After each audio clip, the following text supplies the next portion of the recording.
نحمده ونصلي ونسلم على رسوله الكريم أما بعد فأعوذ بالله من الشيطان الرجيم بسم الله الرحمن الرحيم رب اشرح لي صدري ويسر لي أمري واحلل عقدة من لساني يفقهوا قولي۔ بک کھول لیں گے حسن اخلاق، چیپٹر کا نیم ہے الکلام، اسپیچ، گفتگو۔ قال اللہ تعالی ما یلفظ من قول الا لدیہ رقیب عتید، قاف 18 نمبر آیت۔ اللہ تعالیٰ کا ارشاد ہے کوئی لفظ اس کی زبان سے نہیں نکلتا جسے محفوظ کرنے کے لیے ایک حاضر باش نگران موجود نہ ہو۔ اتنی زیادہ امپورٹنس ہے ہر اس ورڈ کی جو ہمارے منہ سے نکلتا ہے۔ اگر ہم اس کے روٹ پر جائیں، کلام کے روٹ پر، تو الکلام کا ورڈ قاف لام میم سے ہے کلمہ۔ کلمہ کہتے ہیں زخمی کرنے کو، کیونکہ ہم بھی جب زیادہ تر بولتے ہیں تو ہمارے بولنے کی وجہ سے لوگوں کے دل ٹوٹتے ہیں، لوگوں کے دلوں کو زخمی کر دیتے ہیں ہمارے الفاظ، خوش کرنے والی باتیں ہم کم ہی کرتے ہیں۔ تو اس لیے کلمہ کہتے ہیں کاٹنے کو، یعنی دل کو زخمی کرنے کو۔ دیکھیں کہ عربی زبان کی فصاحت یہاں سے نظر آتی ہے کہ ایک ورڈ کے پیچھے کتنی زیادہ ڈیپتھ ہوتی ہے۔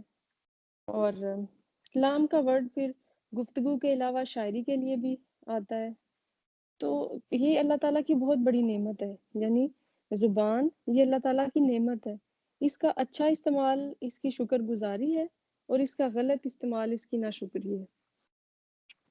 تو اچھی بات سے بڑا کوئی تحفہ نہیں ہے۔ مادی چیزیں انسان کو اتنی زیادہ خوشی نہیں دیتی جتنا اچھا کلام دل کو خوش کرتا ہے۔ اس کے بارے میں وہ ایک کسی ادبی شاعر کا شعر بھی ہے نا، کہ جس کے میننگ کچھ اس طرح سے ہے کہ اگر تمہارے پاس کسی کو دینے کے لیے کچھ نہیں ہے تو اداس مت ہو، اچھی بات کرو۔ یعنی کچھ بھی نہیں دے سکتے، کوئی گفٹ، کوئی سونا چاندی، کوئی اس طرح کی مہنگی چیزیں نہیں دے سکتے، تو اچھی بات تو کر سکتے ہو۔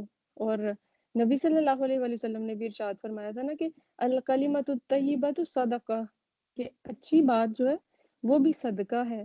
اگر آپ کسی کو اچھا مشورہ دے رہے ہیں، اچھی بات کر رہے ہیں، کسی کی حوصلہ افزائی کر رہے ہیں، تو یہ بھی آپ کی طرف سے صدقہ کنسیڈر کیا جائے گا، صدقے کا ثواب ملے گا۔ ضروری نہیں ہے کہ ہمارے پاس ہر دفعہ کوئی پیسے ہوں، کوئی کپڑے ہوں کسی کو دینے کے لیے، یا کچھ ایسی چیزیں ہوں۔ ہم اپنے اچھے کلام سے بھی لوگوں کا دل جیت سکتے ہیں اور اس طرح بھی صدقہ کر سکتے ہیں۔ اور کلام یا گفتگو اگر اچھی ہو تو وہ عبادت ہے، لیکن اگر یہ اچھی نہ ہو تو پھر یہ ہلاکت بن جاتی ہے، کیونکہ گفتگو کا بھی حساب ہوگا۔ جو کچھ یہی آیت بتا رہی ہے نا کہ ما یلفظ من قول الا لدیہ رقیب عتید، کوئی لفظ آپ نے اپنی زبان سے نکالا نہیں کہ فرشتے نے اس کو لکھا نہیں۔ یعنی ایز اٹ از، جیسے ہی ہماری زبان سے کوئی لفظ ادا ہوتا ہے تو فرشتے فوری اس کو لکھ دیتے ہیں۔ اور اچھی بات جو ہے وہ پھر اچھے عمل کی طرف لے جاتی ہے۔ یعنی اگر ہم اچھی باتیں کریں گے تو آہستہ آہستہ ہمارا عمل بھی درست ہو جائے گا، یعنی تمہاری درست باتوں سے تمہارے عمل بھی درست ہو جائیں گے۔ اور اس کے بارے میں آتا ہے نا اس میں حدیث میں بھی، کہ بلکہ آگے آئے گی ہم حدیث تو اس کو اسی ٹائم پہ دیکھ لیں گے۔ ابھی ہم نیکسٹ آیت دیکھ لیتے ہیں۔ قال اللہ تعالی وقولوا للناس حسنا، سورۃ البقرہ کی آیت نمبر 83 ہے۔ اللہ تعالیٰ کا ارشاد ہے اور لوگوں سے بھلی بات کہو، یعنی لوگوں سے جب بھی بات کرو تو بھلی بات کہو۔ اگر آپ کے پاس کہنے کے لیے بھلی بات نہیں ہے تو کیا کرنا ہے؟ خاموش ہو جانا ہے۔ حدیث نمبر 46 دیکھ لیں۔ عن علی قال قال رسول اللہ صلی اللہ علیہ وسلم ان فی الجنت غرفا ترى ظهورها من بطونها وبطونها من ظهورها، فقام اعرابی فقال لمن هي یا رسول اللہ صلی اللہ علیہ وسلم، فقال لمن اطاب الکلام واطعم الطعام وادام الصیام وصلی اللہ باللیل والناس نیام، رواہ الترمذی کتاب البر والصلہ۔ سیدنا علی رضی اللہ تعالیٰ عنہ سے روایت ہے کہ رسول اللہ صلی اللہ علیہ وآلہ وسلم نے فرمایا جنت میں بالا خانے ہیں، ان کی پشتیں ان کے اندر سے اور ان کا اندر ان کے باہر سے دکھائی دیتا ہے۔ جنت تو ایک ایسی چیز ہے کہ دنیا میں کوئی انسان نہ اس کا امیجینیشن کر سکتا ہے، نہ اس کو دیکھ سکتا ہے، نہ اس کے ذائقے کو ٹیسٹ کر سکتا ہے۔ تو یہ کیسے گھر ہوں گے کہ جو جن کی پشتیں ان کے اندر سے اور ان کا اندر کا حصہ باہر سے نظر، ایسے جیسے کوئی شیشے کا گھر ہو کہ اس کو آپ ہر طرف سے دیکھ سکتے ہو. تو ایک عرابی کھڑا ہوا اور اس نے عرض کی کہ یا رسول اللہ صلی اللہ علیہ وآلہ وسلم وہ کس کے لیے ہیں؟ تو آپ صلی اللہ علیہ وآلہ وسلم نے فرمایا جو اچھی طرح نرمی سے بات کرے. سب سے پہلے یہ گھر کس کے لیے؟ کہ جو اچھی طرح نرمی سے بات کرے اور کھانا کھلائے اور اکثر روزہ رکھے اور رات کو جب لوگ سوتے ہوں تو وہ نماز پڑھے. اب دیکھنا یہ ہے کہ ہم میں یہ ساری کوالٹیز ہیں. کیا ہم اچھی طرح نرمی سے بات کرنے والے ہیں؟ کیا ہم لوگوں کو کھانا کھلانے، اکثر روزہ رکھنے والے اور رات کو اٹھ کر تہجد کی نماز پڑھنے والے ہیں یا نہیں ہیں؟ لیکن یہاں کیونکہ ہمارا ٹاپک گفتگو سے ریلیٹڈ ہے تو ہم اس پہ ہی فوکس کریں گے. تو نبی صلی اللہ علیہ وآلہ وسلم نے ایک طرح سے جنت میں گھر پانے کا جو ہمیں طریقہ بتایا آسان، وہ یہ کہ اچھی طرح نرمی سے بات کی جائے. اچھا، نرمی سے بات کرنا یا عمدہ گفتگو، پھر کس طرح کی گفتگو ہوگی؟ اس کے اندر کیا کوالٹیز ہونی چاہیے کہ جس گفتگو کو ہم ایک عمدہ کلام کہہ سکیں؟ تو اس کے لیے ہے کہ اس میں اچھے الفاظ کا چناؤ ہو. یعنی آپ نے جو بھی اپنی بات کنوے کرنی ہے تو اس میں گھٹیا الفاظ چوز کرنے کی بجائے اچھے الفاظ کا استعمال کیا جائے. اور پھر یہ کہ بامقصد بات ہو. ہم اگر صبح سے لے کر شام تک اپنی ڈسکشنز کو دیکھیں تو بہت فضول ہوں گی. ادھر ادھر کے تبصرے، کپڑوں کی باتیں، ادھر محلے والوں کی باتیں، کسی کی بیک بائٹنگ، کچھ بھی. اگر ہماری گفتگو سے یہ سب چیزیں نکال دی جائیں تو ہمارے پاس تو باقی خاموشی بچے گی. یعنی ہم کوئی بامقصد بات تو کرتے ہی نہیں، صرف فضولیات میں پڑے رہتے ہیں. تو عمدہ کلام میں ایک جو اچھی کوالٹی ہے وہ یہ ہے کہ وہ مقصد بات ہو، فضول باتیں اس میں نہ ہو. پھر یہ کہ اچھی نیت اور ارادہ ہو، اچھا رویہ اور انداز بھی اچھا ہو. پھر جس ٹائم یا جس موقع محل پہ آپ بات کر رہے ہو وہ اس کے اکارڈنگ ہو. ایسا نہ ہو کہ آپ کسی کی شادی پہ گئے ہوئے ہو، وہاں آپ جا کر عقیدہ آخرت کو اسٹرانگ کرنے کی واعظ و تذکیر شروع کر دیں. یا پھر آپ گئے ہوں کسی کی وفات کے موقع پر تو وہاں آپ جا کر دنیا کی باتیں کرنا شروع کر دیں. تو موقع محل کے مطابق جو بات کی جائے، اچھے الفاظ کا چناؤ کیا جائے، اچھے لہجے، اچھے ایکسنٹ میں، اور اچھی نیت اور ارادے کے ساتھ جو بات کی جائے وہ عمدہ گفتگو کہلائے گی. آپ صلی اللہ علیہ وآلہ وسلم کے پاس ایک دفعہ ایک صحابی آئے اور فرمایا کہ ایک عورت دوسروں کے ساتھ بہت اچھا بیہیو کرتی ہے، بہت کام آتی ہے، مگر اس کے ہمسائے اس کی بد زبانی سے تنگ ہیں. تو آپ صلی اللہ علیہ وآلہ وسلم نے فرمایا کہ وہ عورت تو آگ کا ایندھن ہے. اور کسی دوسری عورت کا ذکر کیا گیا جو صرف فرائض اور واجبات ادا کرتی تھی، یعنی بہت زیادہ عبادت گزار نہیں تھی، لیکن کیا تھا کہ وہ اپنے ہمسائے کو، اپنے ساتھ رہنے والوں کو اذیت سے بچاتی تھی. تو آپ صلی اللہ علیہ وآلہ وسلم نے فرمایا کہ یہ خوش نصیب تو جنتی ہے. یعنی وہ صرف اپنی زبان سے دوسرے کو تکلیف نہیں دیتی تھی، کسی کو ہرٹ نہیں کرتی تھی، تو اس کو جنت کی خوشخبری دے دی گئی. حالانکہ وہ کوئی بہت زیادہ حج اور عمرے، بہت زیادہ راتوں کو اٹھ کے نوافل یا نفلی روزوں کا اہتمام نہیں کر رہی تھی. آگے والی حدیث دیکھ لیتے ہیں. حدیث نمبر 47 عن ابی ہریرہ عن النبی صلی اللہ علیہ وسلم قال ان العبد لیتکلم بالکلمة من رضوان اللہ لا یلقی لها بالا یرفعہ اللہ بها الدرجات وان العبد لیتکلم بالکلمة من سخط اللہ لا یلقی لها بالا یہوی بها فی جہنم. رواہ البخاری کتاب الرقاق. سیدنا ابو ہریرہ رضی اللہ تعالیٰ عنہ نے روایت کیا کہ نبی کریم صلی اللہ علیہ وآلہ وسلم نے فرمایا بندہ اللہ تعالیٰ کی رضامندی کے لیے ایک بات زبان سے نکالتا ہے اور اسے وہ کوئی اہمیت بھی نہیں دیتا، مگر اسی کی وجہ سے اللہ تعالیٰ اس کے درجے بلند کر دیتا ہے. اور ایک دوسرا بندہ ایک ایسا کلمہ اپنی زبان سے نکالتا ہے جو اللہ تعالیٰ کی ناراضگی کا باعث ہوتا ہے، اور وہ شخص کوئی اہمیت نہیں دیتا، لیکن اس کی وجہ سے وہ جہنم میں جا گرتا ہے.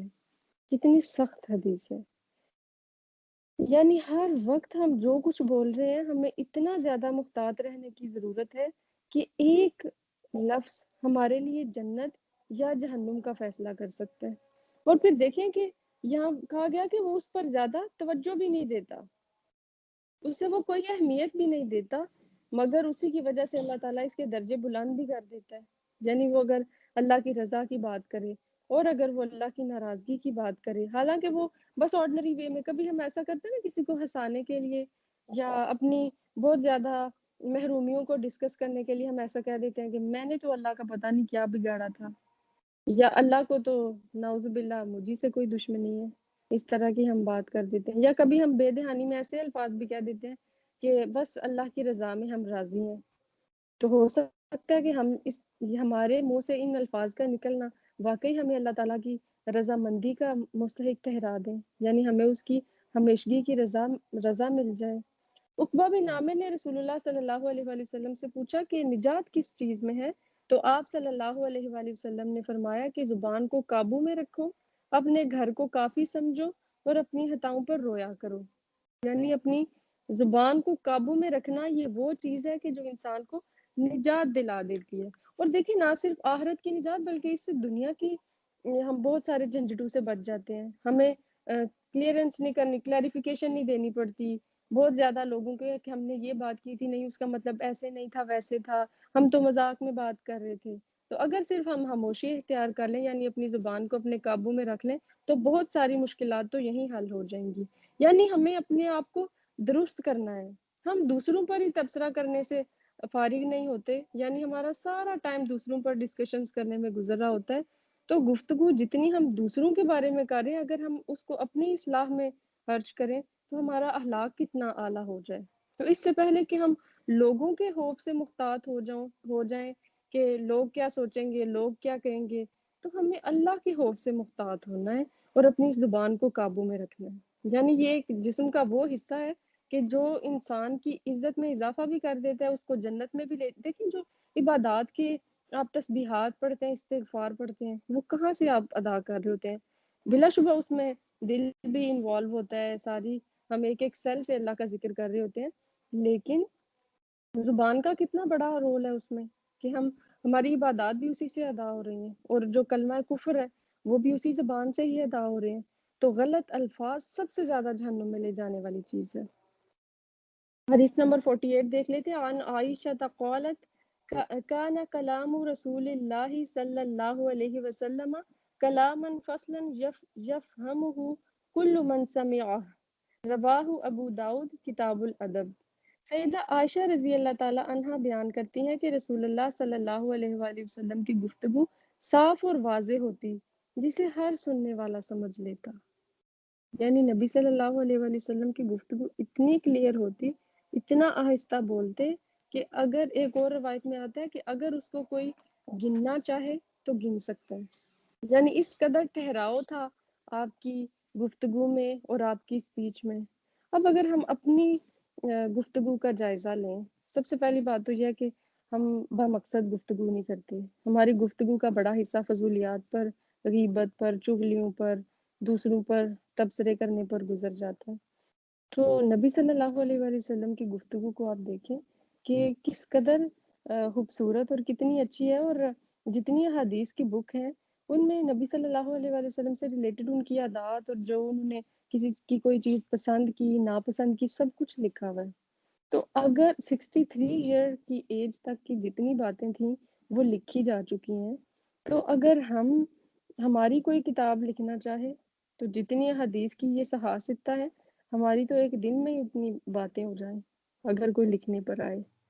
تو اپنی گفتگو کو ہم نے چیک کرنا ہے اور پھر واضح اور کلیئر ہونی چاہیے۔ اکثر لوگ جو ہیں وہ بہت زیادہ ڈبل میننگ باتیں کرتے ہیں، یعنی بظاہر اس کا مطلب کچھ اور ہوتا ہے، لیکن اگر اس کو ڈیپلی اینالائز کیا جائے تو اس کا مطلب کچھ اور ہوتا ہے۔ لیکن حضرت عائشہ نبی صلی اللہ علیہ وسلم کے بارے میں کیا فرما رہی ہیں کہ آپ کی گفتگو اتنی واضح اور اتنی آہستہ ہوتی تھی کہ ہر سننے والا اس کو سمجھ لیتا تھا، اور اگر کوئی گننا چاہتا تو الفاظ بھی گن سکتا تھا۔ یعنی نبی صلی اللہ علیہ وآلہ وسلم، حضرت عائشہ ہی فرماتی ہیں کہ نبی صلی اللہ علیہ وآلہ وسلم بہت لمبی لمبی باتیں نہیں کرتے تھے۔ آپ حضرت عائشہ نے ایک دفعہ دیکھا کہ ایک آدمی دوسرے آدمی کو بہت لمبی چوڑی ڈسکشن کر رہا ہے، سمجھا رہا ہے، کچھ کر رہا ہے، تو حضرت عائشہ نے فرمایا کہ نبی صلی اللہ علیہ وآلہ وسلم کے کلام میں طوالت نہیں تھی، وہ لمبی لمبی باتیں نہیں کرتے تھے۔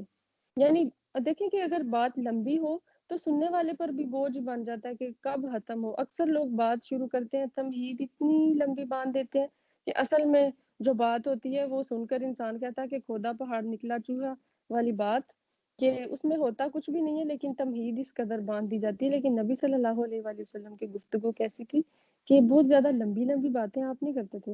حضرت جابر فرماتے ہیں کہ نبی صلی اللہ علیہ وآلہ وسلم کی گفتگو واضح اور آہستہ ہوتی، یعنی حروف اور حرکات کو واضح کر کے بات کرتے تھے نبی صلی اللہ علیہ وآلہ وسلم. دیکھیں کہ اگر ہم اس طرح آہستہ اور اچھی طرح سوچ کر بولیں گے تو پھر تو کسی کو بھی گلے شکوے نہیں ہوں گے ہم سے. یعنی اگر ہم بچپن سے پڑھتے آ رہے ہیں کہ پہلے تولو پھر بولو، لیکن ہم اس پر عمل نہیں کر رہے، تو آج کے لیے اتنا ہی کافی ہے. ہم نے اپنی ڈسکشن پر غور کرنی ہے کہ ہماری اسپیچ کا زیادہ تر حصہ اس کا مقصد کیا ہے، ہم کون سا وہ ٹاپک ہے کہ جس کو لے کر سارا دن باتیں کرتے رہتے ہیں. ہماری زبان کس چیز کے اوپر چلتی رہتی ہے، یعنی کسی کی باتوں پر، کسی کی غیبت پر، یا پھر اللہ کے ذکر پہ. اور سب سے اچھی بات تو یہ ہے کہ ہم اللہ کا ذکر اس کثرت سے کریں کہ ہمارے پاس ٹائم ہی باقی نہ بچے ان فضولیات کے لیے. تو آج کی ہماری اسائنمنٹ یہی ہوگی کہ ہم نے اپنی اسپیچ کو اس پورے ہفتے میں چیک کرنا ہے. جب بھی ہم کوئی بات کرنے لگیں گے تو اس سے پہلے سوچیں گے کہ اگر یہ میں بات کر رہی ہوں تو اس سے کیا فائدہ اور کیا نقصان ہوگا. ہم ایسے ہی ڈسکشنز کرتے رہتے ہیں. آج کتنی گرمی ہے، حالانکہ اس کی گرمی کا اظہار کرنے سے کوئی گرمی کم نہیں ہو جاتی. اس کی جگہ پہ ہم یہ بھی کہہ سکتے ہیں اگر ہمیں گرمی کا احساس ہو رہا ہے تو اللہم اجرنا من النار ہم کہہ سکتے ہیں. یعنی ہم نے بامقصد گفتگو کرنی ہے. اس پورا ویک ہم نے چیک کرنی ہے کہ جب بھی ہم بولیں تو اچھا بولیں ورنہ ہم خاموش رہیں. ٹھیک ہے، تو یہ ہے آپ کی اس پورے ویک کی اسائنمنٹ. ایک ویک کی جب ہماری یہ پریکٹس ہوگی تو انشاءاللہ آگے آنے والے ہفتوں میں یہ ہماری عادت مضبوط ہو چکی ہوگی. جب ہم بولنے لگیں گے تو ہزار بار سوچیں گے اگر میں یہ بات نہ بھی کروں تو گزارا ہو ہی رہا ہے، تو پھر فضول باتیں کرنے سے بہتر ہے کہ اللہ کا ذکر کیا جائے. وآخر دعوانا ان الحمد للہ رب العالمین.